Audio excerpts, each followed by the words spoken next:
Let's talk about verifying your listing.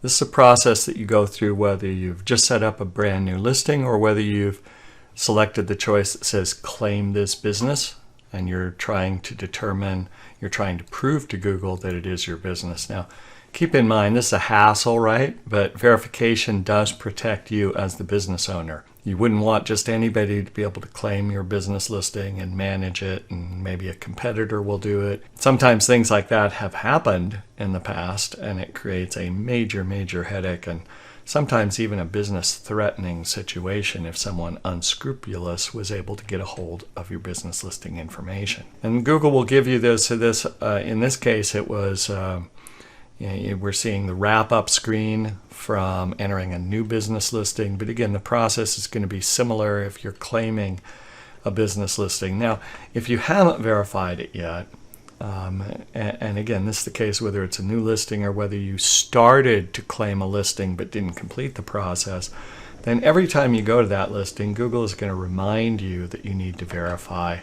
They're going to keep giving you those reminders in different ways. Here's another place within the dashboard where they will say that verification is required, and you can go through the process. Once you have started the verification process, then Google will give you this little notification that your verification is pending, and you won't be able to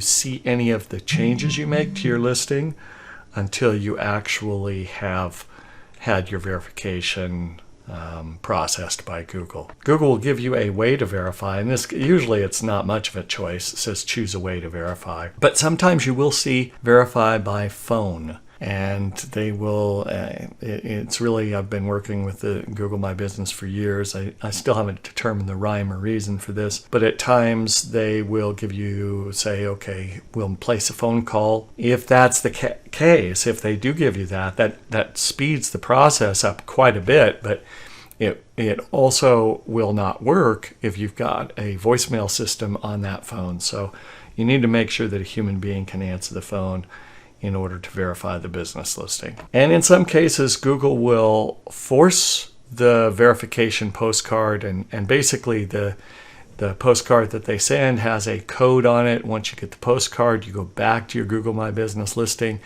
and you input the code in order to prove that you can receive mail at the address you list. Sometimes I've seen Google actually just let you type in an address to get the postcard. I don't see this all the time or even frequently, but if you do get that, then of course that makes it a little bit easier because you can determine the address right there. Other times what they'll do is they'll only send the postcard to the address that they have on file. And if it's an address that you don't control or you can't receive mail, then you do have a problem. We'll talk about that when we talk about special situations when it comes to Google. Once you do that, Google will give you this nice little cartoon to tell you that a postcard is on its way to you. Of course, mail service is getting worse and worse all the time, particularly as we head up to the election here, so that might be an issue. Now, Google does change this process from business to business and time to time, and as I put here, they may change this process even tomorrow, and in my intro I talked about how often Google does change.